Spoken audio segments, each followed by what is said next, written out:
आज आपण या व्हिडिओमध्ये माझे आदरस्थान शिर्डी या लेसनच्या खालचे जे क्वेश्चन आन्सर्स आहेत ते आपण करणार आहोत। पूर्ण ग्रामर करणार आहोत।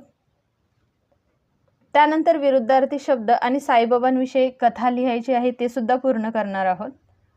त्यानंतर वर्कबुक मध्ये सुद्धा आपल्याला काही एक्स्ट्रा क्वेश्चन्स दिलेले आहेत ते सुद्धा आपण या लेसन मध्ये कंप्लीट करणार आहोत। तर ते कोणकोणते आहेत? अशा प्रकारे तुम्हाला एका वाक्यात उत्तरे लिहा। मोठे प्रश्न पण विचारले जातात एग्जाम मध्ये, तुम्हाला हे एक्स्ट्राचे क्वेश्चन्स विचारले जाऊ शकतात।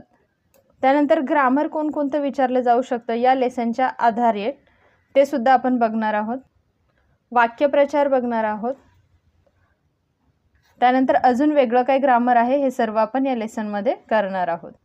याच्या अगोदरच्या व्हिडिओमध्ये मी हा पूर्ण लेसन एक्सप्लेन केलेला आहे। जर तुम्ही हा व्हिडिओ बघितला नसेल तर तो तुम्ही बघा, म्हणजे तुम्हाला हा लेसन पूर्णपणे समजून जाईल। आणि चला सुरुवात करूया या लेसनला। चांदभाईची व साईबाबांची भेट कधी व कुठे घडली? पहिला क्वेश्चन आहे, औरंगाबाद येथे धूप नावाच्या खेड्यालगतच्या जंगलात चांदभाई व साईबाबांची भेट घडली। म्हणजे औरंगाबादच्या बाजूला धूप नावाचं एक खेडं होतं आणि त्याच्या बाजूला एक जंगल होतं, तिथे साईबाबा आणि चांदभाईंची भेट घडली। चांदभाईंचा घोडा घनदाट जंगलात वाट चुकला होता, त्याला शोधण्यासाठी ते गेले होते। तर ते का गेले होते? तर त्यांचा घोडा चुकला होता जंगलामध्ये, म्हणून ते त्या घोड्याला शोधायला गेले होते। तेव्हा तिथे त्यांना साईबाबा दिसले। सेकंड नंबरचा क्वेश्चन आहे, साईबाबांचे आगमन शिर्डीत केव्हा झाले? म्हणजे साईबाबा शिर्डीमध्ये कधी आले? तर उत्तर आहे, झाडाखाली बसलेल्या तरुणाच्या चेहऱ्यावरील अलौकिक तेज पाहून चांदबाई त्याला आपल्या घरी घेऊन आले। त्याला म्हणजे कोणाला? तर साईबाबांना। त्यावेळेस साईबाबांना नाव होतं का? तर नव्हतं, ते फक्त आणि फक्त एक तरुण होते आणि त्यांच्या मुलाच्या लग्नाच्या वराडाबरोबर ते शिर्डी येथे आले। आणि जेव्हा त्यांच्या चांदबाईंच्या मुलाचं वराड जेव्हा शिर्डीला जाणार होतं त्यावेळेस साईबाबा त्यांच्यासोबत शिर्डीला आले। थर्ड नंबरचा क्वेश्चन आहे, तेजस्वी तरुणाचे नाव साईबाबा कुणी ठेवले? तोपर्यंत त्यांचं नाव साईबाबा होतं का? नव्हतं। साईबाबा कुठून आले होते? त्यांचे आई वडील कोण आहेत? ते हिंदू समाजाचे आहेत की मुसलमान हे कोणालाच माहीत नाही। तर ते जेव्हा शिर्डीला गेले, शिर्डी येथे खंडोबाच्या देवळाबाहेरील वडाच्या झाडाखाली बसलेल्या तरुणाचे सात्विक तेज पाहून म्हाळसापंत यांनी या तरुणाचे नाव साईबाबा ठेवले। म्हणजे शिर्डीला गेल्यावर तिथे खंडोबाच्या देवळाच्या बाहेर एक वडाचं झाड होतं, त्या झाडाच्या खाली ते बसले होते, तेव्हा त्यांच्या चेहऱ्यावरचा तो वेगळा ग्लो किंवा तेज पाहून म्हाळसापंत यांनी त्यांना अहो साईबाबा अशी हाक मारली। तेव्हापासून त्यांचं नाव काय झालं? तर साईबाबा। तर आपण कसं लिहायचं आहे? म्हाळसापंत यांनी त्या तरुणाचे नाव साईबाबा ठेवले। म्हणजेच काय? तर पहिल्यांदा त्यांना साईबाबा म्हणून कुणी हाक मारली? तर म्हाळसापंत यांनी म्हणून। फोर्थ नंबरचा क्वेश्चन आहे, साईबाबा जीवन कसे जगत असत? आणि उत्तर आहे, साईबाबांची राहणी फार साधी होती, म्हणजे ते खूप साध्या पद्धतीने राहायचे। ते अंगात कफनी घालत। आपण जेव्हा साईबाबांचा फोटो बघतो तेव्हा त्यांचा जो वरचा सदरा आहे तर त्याला काय म्हटलेलं आहे? कफनी। डोक्याला एक फडके गुंडाळीत असत आणि ते डोक्याला एक फडकं गुंडाळलेलं असायचं, म्हणजेच कपड्याचा तुकडा। फडके म्हणजेच कपड्याचा तुकडा। साईबाबांचे स्वतःच्या खाण्यापिण्याकडे अजिबात लक्ष नसे, म्हणजे साईबाबांचं स्वतःच्या खाण्यापिण्यावरती अजिबात लक्ष नव्हतं। लहर असेल तर ते पोटभर जेवत नाही तर उपाशी राहत। लहर म्हणजे काय? जर त्यांचा मूड असेल, त्यांना इच्छा असेल जेवायची तर ते पोटभर जेवायचे, नाही तर उपाशी राहायचे। पण ते नेहमी संतुष्ट असत। संतुष्ट म्हणजे काय? समाधानी। असं नाही की मला जेवण मिळालं नाही म्हणजे ते दुःखी आहे, तर नाही, ते संतुष्ट म्हणजे नेहमी समाधानी असत, हॅप्पी असत। कधी कधी ते फक्त पाणीच पिऊन राहत आणि कधी कधी ते जेवतच नसायचे, फक्त पाणी प्यायचे आणि राहायचे। ते सतत देवाचे नामस्मरण करीत आणि ते नेहमी देवाचं नामस्मरण करत असे। अल्ला भला करेगा असे ते नेहमी म्हणत। आणि जेव्हा जेव्हा ते लोकांना आशीर्वाद द्यायचे तेव्हा ते नेहमी म्हणायचे की अल्ला भला करेगा, म्हणजे देव तुझं भलं करो। ते गाई म्हशीच्या शेणाने सारवलेल्या मशिदीत राहत असत। आणि ते कुठे राहायचे? तर ज्या मशिदीमध्ये गाई म्हशीच्या शेणाने जी मशीद सारवली होती। मशीद म्हणजेच काय? तर मुसलमान लोकांचं जे देऊळ आहे त्याला मशीद म्हणतात आणि आपल्या हिंदू लोकांचं जे देऊळ मंदिर त्याला आपण देऊळ म्हणतो आणि मुसलमानांच्या याला मशिदी असं म्हणतात। त्या मशिदीमध्ये देवळात टांगलेल्या असतात तशा घंटा असतात। नॉर्मली मशिदीमध्ये घंटा असतात का? तर नसतात, पण मंदिरामध्ये त्या टांगलेल्या असतात। म्हणजेच काय? तर त्या मशिदीमध्ये घंटा टांगलेल्या होत्या। फिफ्थ नंबरचा क्वेश्चन आहे, शिर्डीचे महात्म्य तुमच्या शब्दात वर्णन करा। म्हणजे शिर्डी तुम्हाला कशी वाटते किंवा तुम्हाला काय काय समजलं शिर्डीबद्दल हे तुमच्या शब्दात सांगायचं आहे, म्हणजे तुम्हाला एक्सप्लेन करायचं आहे ते। उत्तर आहे, साईबाबांना एका श्रीमंत व्यापाऱ्याने आणले। कुठून घेऊन आले? ते जंगलातून साईबाबांना घेऊन आले। तेव्हापासून ते शिर्डीत असलेल्या एका मशिदीत राहत। जेव्हा साईबाबा त्यांच्या मुलाच्या वराडासोबत शिर्डीत गेले तेव्हा ते शिर्डीतच राहत होते। ती मशीद गाई म्हशीच्या शेणाने सारवलेली होती. ते कुठे राहायचे तर एका मशिदीमध्ये राहत होते आणि ती मशीद जी आहे ती गाई म्हशीच्या शेणाने सारवलेली होती. त्यात देवळाप्रमाणे घंटा होत्या आणि त्याच्यामध्ये काय होतं तर देवळात जशा घंटा टांगलेल्या असतात तशा तिथं घंटा टांगलेल्या होत्या. ते कडुलिंबाच्या झाडाखाली बसत आणि ते कुठे बसायचे तर कडुलिंबाच्या झाडाखाली. ते ज्या मशिदीत राहत तिला द्वारकामाई असे म्हणत आणि ज्या मशिदीमध्ये ते राहत होते त्या मशिदीचं नाव काय होतं तर द्वारकामाई. ते नेहमी धुनी पेटलेली असत आणि तिथे काय होतं नेहमी धुनी म्हणजेच एक जाळ असा पेटलेला होता. या धुनीपासून तयार होणारा अंगारा ते सर्वांना देत आणि तो जो जाळ आहे जो पेटलेला आहे त्याच्यापासून जे राख किंवा अंगारा पडतो तो लोकांना म्हणजेच काय जे भक्त त्यांच्या दर्शनाला यायचे त्यांना ते अंगारा म्हणून देत होते. साईबाबा शिर्डीत झोळी घेऊन भिक्षा मागत व कधी कधी भक्तांकडे पैसे मागत. आणि साईबाबा झोळी घ्यायचे आणि भक्तांकडे काय करायचे भिक्षा मागायचे, कधी कधी ते पैसे मागायचे आणि ते जे पैसे घेतलेले असायचे त्यातले काही स्वतःसाठी खर्च करायचे आणि बाकीचे समाज कल्याणासाठी करत होते. आजही शिर्डीत असंख्य भाविक येतात, मग ते कोणत्याही धर्माचे जातीचे असो, शिकलेले वा कमी शिकलेले असो, सगळे साईच्या दरबारात येतात व इच्छित गोष्ट प्राप्त करतात. म्हणजे साईबाबांच्या दरबारामध्ये येण्यासाठी कोणी शिकलेला पाहिजे किंवा कोणी अडाणी असं कुठलाही भेदभाव नसतो. आजही प्रत्येक स्तरातून लोक साईबाबांच्या दर्शनाला जातात आणि इच्छित फळ म्हणजेच काय तर त्यांची जी इच्छा आहे ती गोष्ट त्यांची पूर्ण होते, म्हणजेच त्यांना त्यांच्या मनाप्रमाणे फळ मिळतं. त्यानंतर 6 नंबरचा क्वेश्चन आहे, साईबाबांना दिनांचा कैवारी असे का म्हणतात? दिनांचा कैवारी म्हणजे काय? दिन म्हणजे गरीब लोक, गरीब लोकांचा कैवारी म्हणजे गरीब लोकांचं कल्याण करणारा असं का म्हणतात? तर उत्तर आहे साईबाबांनी कधीच स्वतःला देव म्हणवून घेतले नाही. म्हणजे साईबाबा लोकांची दुःख दूर करायचे पण ते स्वतःला कधी देव म्हणत होते का तर नव्हते. ते नेहमी देवाचे नामस्मरण करीत आणि ते नेहमी देवाचं नामस्मरण करत बसलेले असायचे. भक्तांना अल्ला भला करेगा असं म्हणत. मग ते म्हणायचे का मी तुमचं भलं करतो, तर ते काय म्हणायचे अल्ला भला करेगा म्हणजेच देव तुमचं भलं करेल. असे त्यांनी अनेक संकटे दूर केली, म्हणजे असं म्हणून त्यांनी खूप सारी संकटे दूर केली पण त्याबद्दल स्वतःकडे कधीच मोठेपणा घेतला नाही. पण ते असं म्हटले का माझ्यामुळे तुमची संकट दूर झाली किंवा तो मोठेपणा त्यांनी मिरवला का तर नाही. म्हणूनच सगळ्यांचे दुःख नष्ट करणारा असा दिनांचा कैवारी असे सगळेजण त्यांना म्हणत. म्हणजेच काय तर लोकांची दुःख दूर करणारा जो आहे तो दिनांचा म्हणजे गरिबांचा कैवारी किंवा वारी असं म्हणून साईबाबांना संबोधलं जात होतं. त्यानंतर 2nd नंबर आहे तीर्थक्षेत्र व संतांच्या नावाच्या जोड्या जुळवा. म्हणजे कोणाचं मठ कुठे आहे? सो शेगावला कोणाचं मठ आहे तर गजानन महाराजांचा आहे, अक्कलकोटला स्वामी समर्थांचा आहे आणि शिर्डीला साईबाबांचं आहे. सो हे म्हणजे कोणाचं स्थान कुठे आहे हे आपल्याला सांगायचं आहे. तीर्थक्षेत्रांची नावं सांगायची आहेत. त्यानंतर खाली आहे रिकाम्या जागा भरा.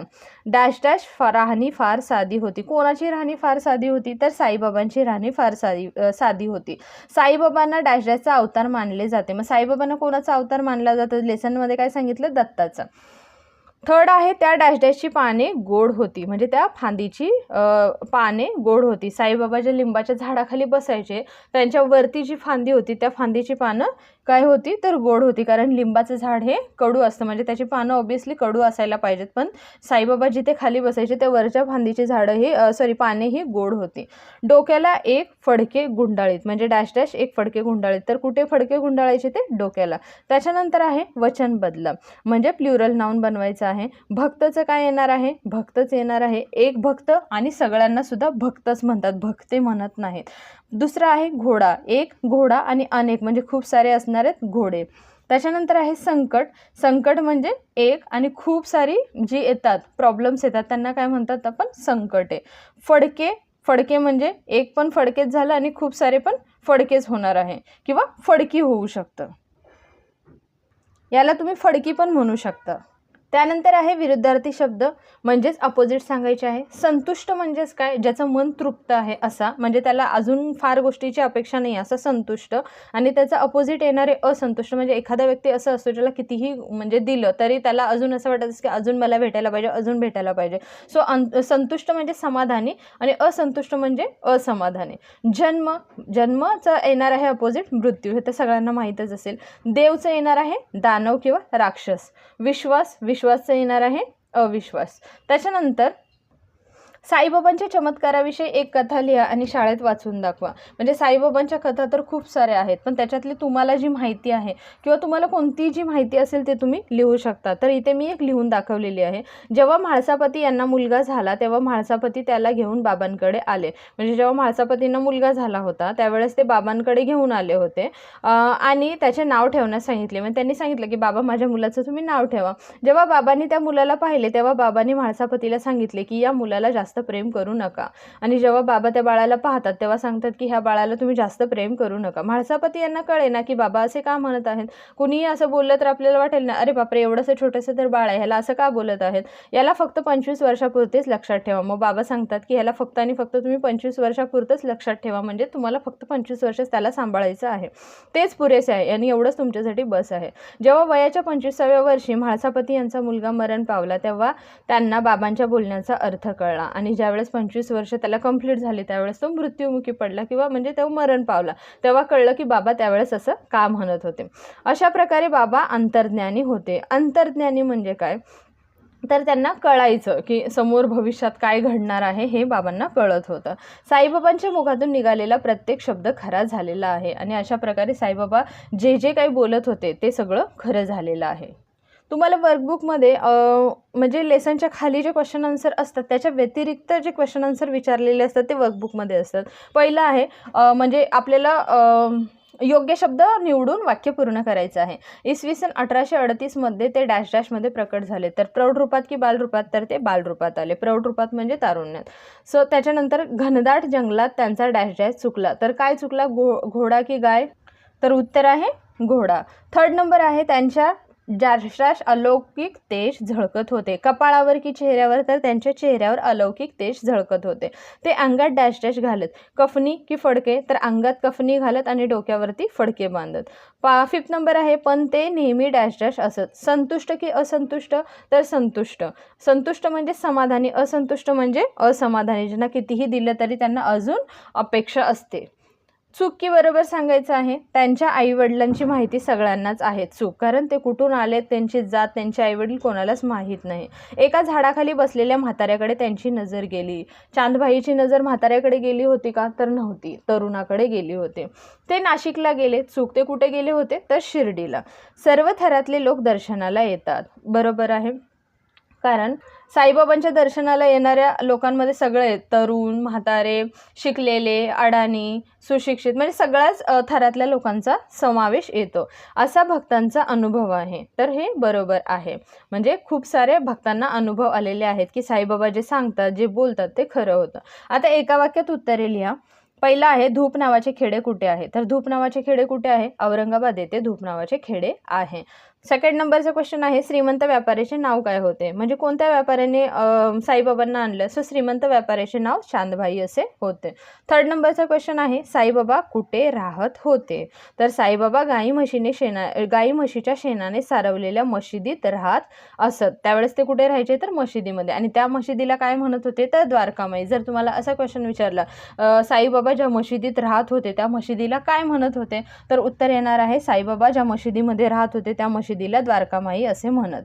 फोर्थ नंबरचा आहे साईबाबांची राहणी कशी होती, म्हणजे साईबाबा कसे राहत, तर उत्तर आहे साईबाबांची राहणी फार साधी होती, म्हणजे खूप सिंपल पद्धतीने ते राहत होते. फिफ्थ नंबर आहे साईबाबा नेहमी काय म्हणत, तर साईबाबा नेहमी भक्तांना आशीर्वाद देताना काय म्हणायचे तर अल्ला भला करेगा असं म्हणायचे. थोडक्यात उत्तरे लिहा. चांदबाईला पाहताच तो तरुण काय म्हणाला, म्हणजे जेव्हा चांदबाईला त्यांनी जंगलात बघितलं बाबांनी तेव्हा ते काय म्हणाले, तर चांदबाईला पाहताच तो तरुण म्हणाला की तुझा घोडा या झाडीत चरत आहे, म्हणजे तू ज्याला शोधत आहेस तो घोडा तुझा या झाडीमध्ये चरत आहे. सेकंड नंबरचा क्वेश्चन आहे साईबाबांच्या मशिदीचे वर्णन करा, म्हणजे साईबाबा ज्या मशिदीमध्ये राहत होती ती मशीद कशी होती त्याचं वर्णन करायचं आहे. साईबाबा ज्या मशिदीमध्ये राहत ती गाई म्हशीच्या शेणाने नेहमी सारवलेली असे, म्हणजे नेहमी ती गाई म्हशीच्या शेणाने सारवलेली होती. तसेच त्या मशिदीत देवळात असतात तशा घंटा टांगलेल्या असत. त्या मशिदीला द्वारकामाई असे म्हणत. ते नेहमी धुनी पेटलेली असे, आणि ज्या मशिदीत ते राहायचे तिला काय नाव होतं तर द्वारकामाई, आणि तिथे एक नेहमी धुनी म्हणजेच काय आग पेटलेली असायचे. साईबाबांची राहणी कशी होती, आणि मेन म्हणजे जी धुनी म्हणजे तेव्हा पेटलेली होती ती आजही पेटलेली आहे, आणि तुम्हाला मंदिराच्या मागच्या साईडला तो अंगारा आजही भेटतो किंवा ते बाबांचा आशीर्वाद म्हणून दिला जातो. थर्ड नंबरचा क्वेश्चन आहे, साईबाबांची राहणी कशी होती? तर साईबाबांची राहणी फार साधी होती. कशा पद्धतीने राहायचे ते अंगात कफनी घालीत. कफनी म्हणजेच तो जो त्यांचा सदरा आहे तो. डोक्याला एक फडके गुंडाळीत आणि डोक्याला एक फडके बांधायचे. साईबाबांचे स्वतःच्या खाण्यापिण्याकडे अजिबात लक्ष नव्हते. म्हणजे ते स्वतःच्या खाण्यापिण्याकडे अजिबात लक्ष देत नव्हते. लहर असेल तर ते पोटभर जेवत नाही तर उपाशी राहत, पण ते नेहमी संतुष्ट असत. कधी कधी ते फक्त पाणी पिऊनच राहत. म्हणजे जर त्यांना मूड असेल तर ते जेवायचे, नाही तर दिवसभर ते उपाशी राहायचे, पण ते संतुष्ट होते, म्हणजेच काय तर समाधानी होते. त्यानंतर आहे समानार्थी शब्द. आता रानचा समानार्थी शब्द काय येणार आहे? शेत किंवा वावर. सेकंड नंबरचा क्वेश्चन आहे, साथी. साथीचा अर्थ येणार आहे, मीनिंग म्हणजेच काय तर समानार्थी शब्द, समानार्थी शब्दालाच मीनिंग म्हणतात. मित्र, सखा, सोबती. आज्ञाचे येणार आहे आदेश आणि हुकूम. रजाचं येणार आहे सुट्टी. जे हॉलिडे असतात त्याला काय म्हणतात तर रजा. त्याच्यानंतर आहे अंग. अंगचं येणार आहे शरीर, देह, काया म्हणजेच बॉडी. सदैव म्हणजे नेहमी, निरंतर, सतत किंवा डेली. भक्तचं येणार आहे उपासक किंवा पुजारी, जे देवाचे भक्त असतात ते. मंदिरचं येणार आहे देऊळ, देवस्थान किंवा देवालय. नंबरचा क्वेश्चन आहे, खालील वाक्यातील विशेषणे ओळखा. विशेषण म्हणजे काय? याच्यामध्ये कोणती गोष्ट अशी आहे जी अट्रॅक्टिव्ह आहे? तर पहिला आहे, साईबाबांची राहणी साधी होती. मग साईबाबा राहायचे, पण त्यांच्यातली गोष्ट मुख्य काय होती तर त्यांची राहणी कशी होती? साधी. सो विशेषण काय येणार आहे? साधी. अशोक शूर राजा होता. अशोक राजा तर होता, पण तो कसा राजा होता? शूर. हे काय आहे त्याचं विशेषण म्हणजेच वैशिष्ट्य. थर्ड नंबरचा क्वेश्चन आहे, समोर वाळूत राम श्याम खेळत होते. राम आणि श्याम खेळत तर होते, पण ते कुठे खेळत होते? काय विशेष आहे? वाळूत खेळत होते, मातीत खेळत होते, पाण्यात खेळत होते. तर मुख्य काय आहे याच्यामध्ये? वाळूत. त्याच्यानंतर आहे, आईने चवळीची भाजी केली. आईने भाजी तर केली, पण त्याच्यात विशेष काय आहे तर ती चवळीची केली. त्याच्यानंतर खाली आहे, खालील नामांचे लिंग बदलून त्यांचा वाक्यात उपयोग करा. आता जेव्हा इथे लिंग बदलणार आहे त्यावेळेस आपलं वाक्य सुद्धा चेंज होणार आहे. विद्यार्थिनीचं येणार आहे विद्यार्थी. इयत्ता 6वी मध्ये 50 विद्यार्थी आहेत. मुलींना विद्यार्थिनी म्हणणार आहोत आणि मुलांना विद्यार्थी म्हणतात. तर इयत्ता 6वी मध्ये 50 विद्यार्थी आहेत. तुम्ही अशा प्रकारे तुमचं वेगळं वाक्य सुद्धा बनवू शकता. युवती म्हणजेच काय तर मुलीला युवती म्हणतात आणि त्याच्या अपोजिट येणार आहे युवक. युवक म्हणजे मुलगा. काम करणाऱ्या युवकांपेक्षा बेरोजगार युवकांची संख्या जास्त आहे. म्हणजे आता कितीतरी मुलं अशी आहे जी जॉबलेस आहे, त्यांच्याकडे जॉब किंवा काम नाहीये. थर्ड नंबरचा आहे तरुण. तरुण म्हणजे मुलगा आणि तरुणचं अपोजिट काय येणार आहे? तरुणी. तर तरुणीचे भाषण ऐकून सर्वांनी टाळ्यांचा गडगडाट केला. म्हणजे तिने खूप छान प्रकारे स्पीच दिलं होतं, त्यामुळे तिचं कौतुक करण्यासाठी सगळ्यांनी टाळ्या वाजवल्या.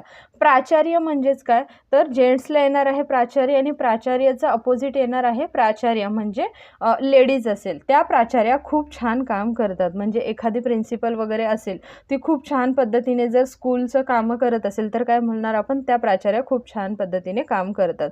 देवचं येणार आहे देवी. देवीची अनेक रूपे आहेत. त्यानंतर खाली सांगितलेलं आहे संधी सोडवा. सापेक्षचं येणार आहे सा प्लस अपेक्षचं होणार आहे सापेक्ष. गंगार्पणचं येणार आहे गंगा प्लस अर्पण. एकाग्रचं येणार आहे एक प्लस अग्रचं मिळून होणार आहे एकाग्र. पुनर्जन्मचं येणार आहे पुन प्लस जन्म. आणि देवालयाचं येणार आहे देव प्लस आलय, हे मिळून होणार आहे देवालय. त्यानंतर पुढे आहे वाक्यप्रचाराचा अर्थ सांगून वाक्यात उपयोग करा. आपल्याला दिले वनवन भटकणे. वनवन भटकण्याचा अर्थ काय येतो? खूप फिरणे. आणि वाक्य तयार होणार आहे आदिवासी लोक अन्नासाठी जंगलात वनवन भटकतात. दुसरा आहे पाठ फिरवणे. पाठ फिरवणं म्हणजे दुर्लक्ष करणे, लक्ष न देणे. वाक्य शेवटी राहुलने आपल्यावर टीका करणाऱ्यांकडे पाठ फिरवली. जर कोणी आपल्याबद्दल वाईट बोलत असेल तर त्यांना प्रत्युत्तर देण्यापेक्षा त्यांच्याकडे पाठ फिरवणं म्हणजे दुर्लक्ष करणं कधीही चांगलं. थर्ड नंबरचा क्वेश्चन आहे आदर करणे. आदर करणे म्हणजे मान देणे किंवा सन्मान करणे. वाक्य आहे आपण वडीलधाऱ्या व्यक्तींचा आदर केला पाहिजे. श्रद्धा असणे म्हणजेच विश्वास असणं किंवा निष्ठा असणे. आणि वाक्य तयार होणार आहे अजयची महादेवांवर खूप श्रद्धा आहे. म्हणजे एखाद्याचा देवावर वगैरे खूप विश्वास असतो तसं. दर्शन देण्याचं येणार आहे साक्षात्कार होणे किंवा देवाशी भेट होणे. वाक्य आहे म्हाळसापंत यांना साईबाबांचे दर्शन झाले होते. आणि त्याच्यानंतर खाली आहे रेखांकित शब्दांचे विरुद्धार्थी शब्द योजून वाक्य परत लिहा. आता ज्यावेळेस तुम्ही ह्याचं विरुद्धार्थी शब्द करणार आहे, अपोजिट करणार आहे, तेव्हा त्याचं वाक्यसुद्धा आपल्याला परत लिहायचं आहे. हा प्रश्न कठीण आहे तर त्याचं येणार आहे, कठीणचं येणार आहे सोप्पा. सो हा प्रश्न सोपा आहे. सेकंड आहे वर्गात सर्वत्र अशांतता पसरली आहे. अशांतताचं अपोजिट येणार आहे शांतता. तर काय येते, वर्गात सर्वत्र शांतता पसरली आहे. माझी फुले नावडती आहेत म्हणजे मला फुलं आवडत नाही आहेत. मग त्याचं अपोजिट काय येणार आहे, माझी फुले आवडती आहेत म्हणजे मला फुलं आवडतात.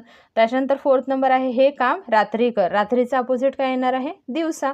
हे काम दिवसा कर. त्याच्यानंतर आहे चेंडू महाग आहे. सो महागचा अपोजिट येणार आहे स्वस्त. तर चेंडू स्वस्त आहे. अशा प्रकारे तुम्हाला याचे क्वेश्चन आन्सर सॉल्व्ह करायचे आहेत. कसा वाटला व्हिडिओ? आवडला असेल चॅनेलला लाईक आणि सबस्क्राईब करा आणि कमेंट करून सांगायला विसरू नका. थँक्यू.